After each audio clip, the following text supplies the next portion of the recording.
तू मुझे छोड़कर नहीं जा सकती। सब कुछ झूठ हो सकता है, लेकिन तुम्हारे लिए मेरा प्यार वो झूठ नहीं है कृतिका। मैं तुमसे बहुत प्यार करता हूं। अपनी मां की कसम खाकर कहता हूं कृतिका, अपनी उसी मां की जिसने पापा के अत्याचारों और जुल्मों से तंग आकर आत्महत्या कर ली। कृतिका, बचपन से ही मुझे मां का प्यार नहीं मिला। घर में कोई भी मेरी चीख सुनने वाला, मेरे आंसू पोंछने वाला नहीं था। जिधर भी देखता था वहां सिर्फ पापा की छड़ी नजर आती थी और उसकी मार। उसी दहशत के मारे मैं जैसे पागल हो गया था। उसी वजह से मुझे ये सब दवाइयां खानी पड़ती हैं कृतिका। अगर तुम मुझे छोड़कर गई ना कृतिका, तो मैं भी जिंदा नहीं रह पाऊंगा। मैं अपनी जान खुद दे दूंगा।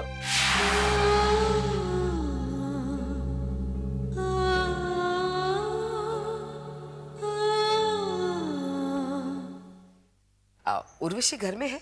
भाभी तो सवेरे से कमरे से बाहर ही नहीं आई। आप बैठे, मैं उन्हें बुला के आती हूँ। अच्छा, अरे एक मिनट रहने दो, मैं खुद चली जाती हूँ। जी ठीक है।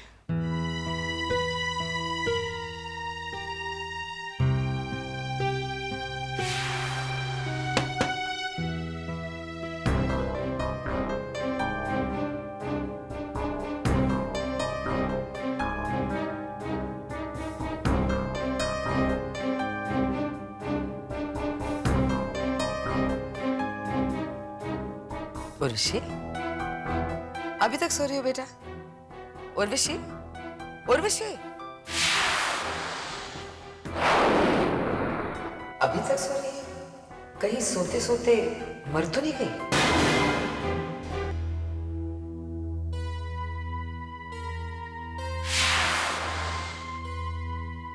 उठ बेटा। हाँ जी। तबीयत तो ठीक है ना? हाँ जी। सॉरी। मैं समझ सकती हूँ बेटा, जब घर के सारे लोग कैंपेनिंग में बिजी है तो थोड़ा बहुत तो चलता ही है ना। और वैसे भी फेमस फैमिली के लोग अगर शराब नहीं पीते तो उन्हें ऑर्थोडॉक्स कहते हैं।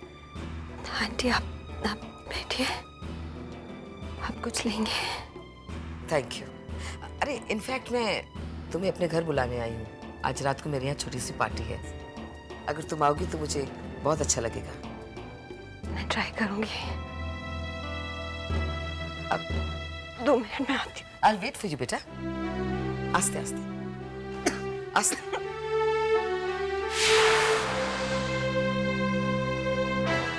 बड़ी बहू तो बहुत एडवांस हो गई। चलो, मेरी श्वेता के लिए खुशखबरी है। भगवान करे रोज यूं ही पिए और यूं ही जिए।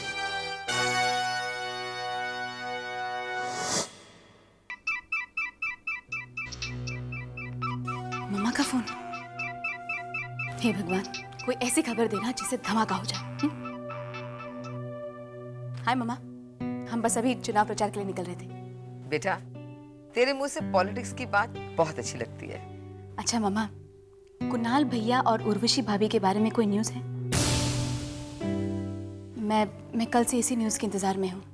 गुड न्यूज बेटा, तेरी उर्वशी भाभी ने शराब पीना शुरू कर दिया है। उर्वशी भाभी और शराब? मम्मा, ये तो आग लगाने वाली न्यूज़ है। तो तू लगा ले। तू जहां आग लगाएगी तेरी माँ तेरे साथ है। लेकिन मम्मा, मेरी समझ में नहीं आ रहा, ये हुआ कैसे? उर्वशी की हकीकत जानने के लिए आज रात मैंने घर में पार्टी रखी है। मम्मा, यू आर एब्सोल्युटली अनबिलीवेबल। मम्मा, मैं आपकी फोन का इंतजार करूंगी, ठीक है? बाय। Love you.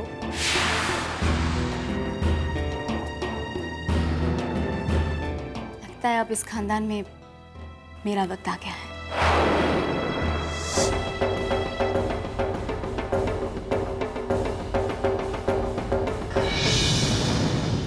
आपको बाहर जाने की परमिशन नहीं है मैडम। क्या मतलब? हमें ऑर्डर मिला है मैडम। किसने ऑर्डर दिया है? हमने ऑर्डर दिया बहू। इसका मतलब आप मुझे कैद करके रखना चाहते हैं? कैद नहीं, हिफाजत। हमने सुना है कि प्रियंवदा देवी चुनाव जीतने के लिए कुछ भी कर सकती हैं, तुम पर हमला भी करवा सकती हैं। इसीलिए तुम्हारी हिफाजत का बंदोबस्त किया है। हिफाजत क्या? पावन। तुम्हें अपनी जिंदगी की परवाह तो है नहीं, लेकिन हमें अपनी बहू की जिंदगी की परवाह है, और हम अपनी बहू की जिंदगी की हिफाजत के लिए कुछ भी कर सकते हैं। मैं बुआ से मिलना चाहती हूँ। मिल लो, लेकिन तुम्हारे साथ ये सिक्योरिटी जाएगी। अरे सुनो, इंस्पेक्टर को कहना कि बहू के साथ जाना है, और उससे कहना कि जरा होशियार रहे। प्रियंवदा देवी के खानदान का कोई भी आदमी या उनकी पार्टी का कोई भी आदमी हमारी पार्टी की उम्मीदवार के आसपास भटकने भी नहीं चाहिए। हमने सुना है कि प्रियंवदा देवी हमारी बहू के अपहरण की साजिश रच रही हैं। और सुनो, अपनी बुआ जी को हमारा नमस्ते कहना।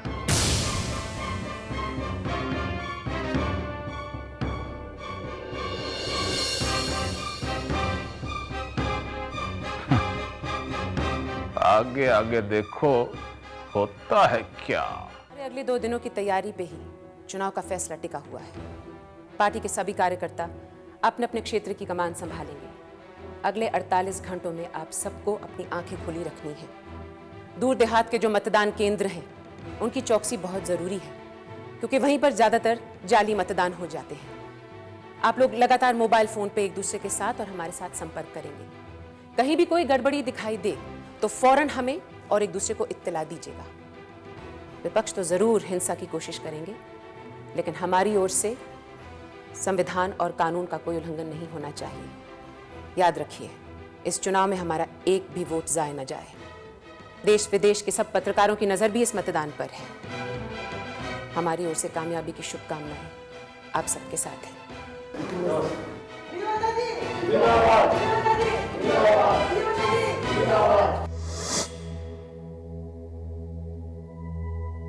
यहाँ तो मुझे अकेले छोड़ दीजिए। मैं अपनी बुआ के घर आई हूँ, प्लीज। Okay madam.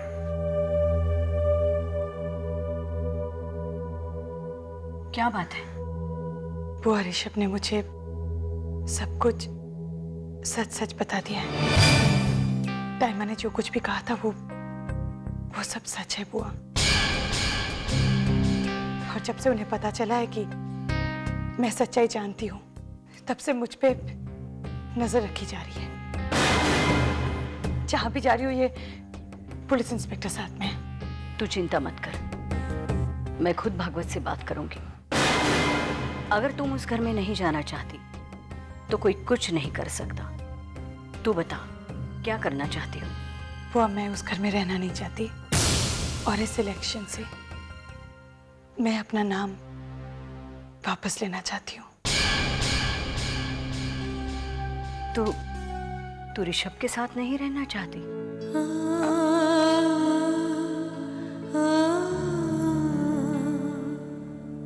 नहीं बुआ, ऋषभ को इस हालत में मैं अकेले नहीं छोड़ सकती। कुछ समझ में नहीं आ रही बुआ। एक तरफ ऋषभ जो अपने पापा के खिलाफ आवाज उठाने के लिए हिम्मत नहीं जुटा पा रहा है, और एक तरफ मेरे परिवार जो मेरी बात ही नहीं सुनना चाहता। देखो कृतिका, कल चुनाव प्रचार का आखिरी दिन है। अगर तुम अपना नाम वापस ले भी लो तो कुछ फर्क नहीं पड़ने वाला। तुम इस वक्त ऋषभ के साथ रहो, क्योंकि अगर तुमने ऋषभ को भागवत के सहारे छोड़ा तो वो कुछ भी कर सकता है।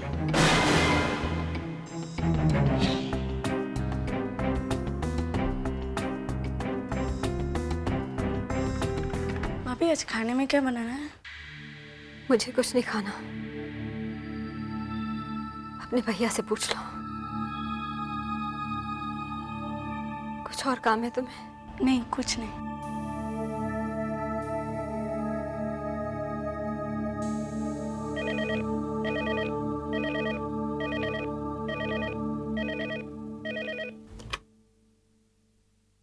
हेलो। उर्विशी बेटा, मैं इंदु आंटी बोल रही हूँ। जी आंटी। वैसे मैंने तुम्हें आज रात की पार्टी के लिए रिमाइंड करने के लिए फोन किया है। आंटी मेरे को घर पे बहुत काम है, मैं आज शायद नहीं आ पाऊंगी।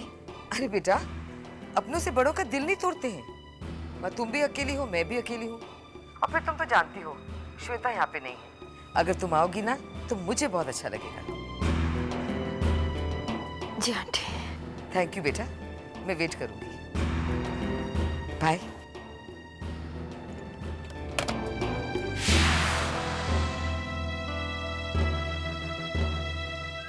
असली फैसला चुनाव के आखिरी दिन होता है, इसलिए तैयारी करके रखना। ऐसा मौका दोबारा नहीं मिलेगा। आप बेफिक्र रहिए, उस दिन वही होगा जो लाखा चाहेगा, और लाखा क्या चाहता है आप अच्छी तरह जानते हैं। ये समझ लो कि सच्चाई की अग्नि परीक्षा का वक्त आ गया है। जीत सच्चाई की होनी चाहिए। जीत सच्चाई की होगी। नहीं, तुम्हारी जगह यहाँ है।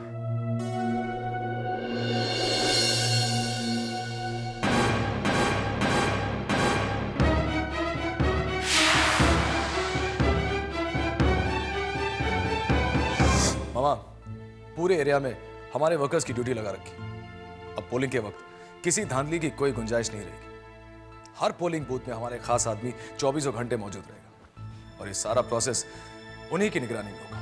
I don't think we have anything to worry about. Hi ma'am, polling से पहले बहुत ज़रूरी है कि हम अपने लोगों की पहचान कर लें। कहीं ऐसा ना हो कि किसी बड़ी साजिश के शिकार हो जाए। हमारी पार्टी में ऐसा कौन है जिस पर तुम्हें भरोसा नहीं? आप खुद ही देख लीजिए मैम।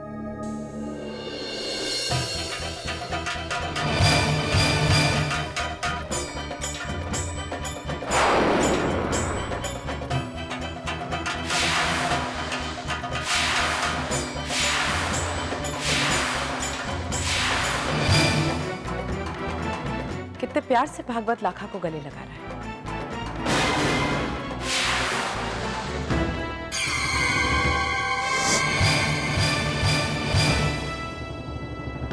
पहले दिन ही मैं पता चल गया था कि लाखा पे भरोसा नहीं किया जा सकता। उसी दिन उसके चेहरे पर हमने साजिश देखी थी। इतना बड़ा विश्वासघात किया लाखा ने हमारे साथ। पुरखों की वफादारी की डींगे हाँकता था। उसे अब वफादारी का सबक मैं सिखाऊंगा। धोखेबाज, उस भागवत के कुत्ते को छोड़ूंगा नहीं मां, छोड़ूंगा नहीं। करण नहीं, करण। मैम प्लीज रोकिए इसे। करण की छोटी से छोटी गलती हमें बहुत भारी पड़ सकती है। इमीडिएटली ऑपोजिशन वाले इस चीज का फायदा उठा लेंगे। भागवत जी, ये तो वही बात हो गई कि इस घर को आग लग गई घर के ही चिराग से। भागवत जी,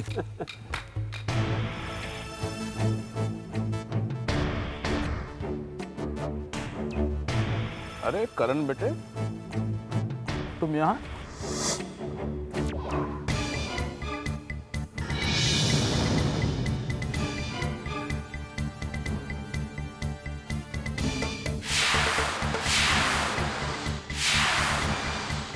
क्या बात है? कहाँ है वो आस्तीन का सांप?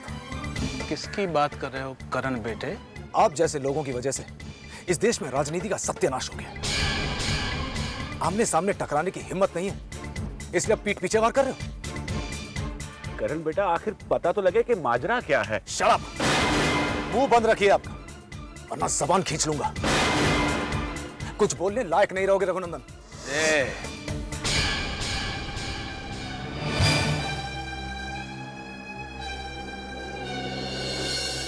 करण, तुम हमारी छत के नीचे खड़े हो, हमें जानते हो ना? हमारे घर में घुसकर हमें आंखें दिखाओगे तो गलत हो जाएगा। क्या कर लोगे? लाखा को खरीद कर जो चाल आपने चली है बहुत भारी पड़ेगी आपको, ये याद रखना। करण बेटा वो क्या है लाखा? तुम जितना कम बोलो अच्छा है तुम्हारे लिए, क्योंकि तुम्हारी असलियत किसी से छुपी नहीं है रघुनंदन। तुम नहीं बचोगे। जब तक मैं कुसुमपुर में हूं, तुम दोनों की कोई भी साजिश कामयाब नहीं होने दूंगा। और हाँ, जहां तक उस लाखा का सवाल, उससे कह देना ऐसा सबक सिखाऊंगा कि दोबारा जिंदगी में किसी को धोखा देने लायक नहीं रहेगा। देखता हूं आप दोनों में से कौन बचा लेता है उसे। चलो।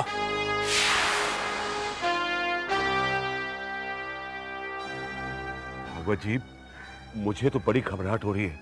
ये करण को सब कुछ पता लग गया है, अब वो कुछ उल्टा सीधा कर सकता है। लाखा भी गुस्से वाला, करण भी गुस्से वाला, दोनों भिड़ेंगे तो इनमें से जिसका भी काम तमाम हुआ, हमारा एक दुश्मन तो कम होगा। हाँ।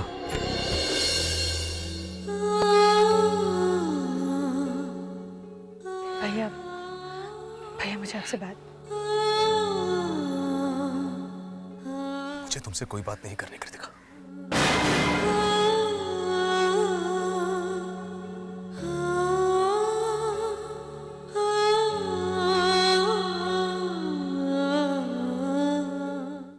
इसकी नाल को साफ करा लिया करो। जी भैया जी।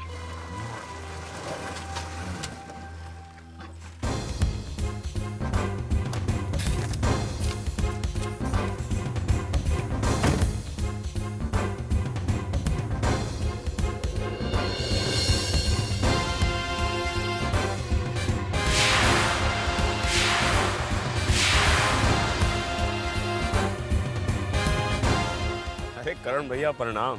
और आप यहाँ? भैया, इस लफ्ज का मतलब जानता है तू लाखा? वफादारी की बड़ी बड़ी बातें करता था, आज कहां गई तेरी वफादारी? तू भूल गया? भूल गया मेरे डैड के कितने एहसान हैं तुम्हारे खानदान पर? कितने उपकार किए हमने तुम पर? बता लाखा, कितने में सौदा किया तूने अपनी वफादारी का? बोल। बस, लाखा के सामने इतनी ऊंची आवाज में बात मत करना।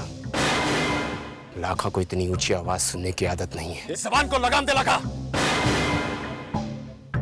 साहब जी का लिहाज नहीं होता ना, तो अब तक सारी गर्मी निकाल देता। क्या तू मेरी गर्मी निकालेगा? अपनी औकात में रह।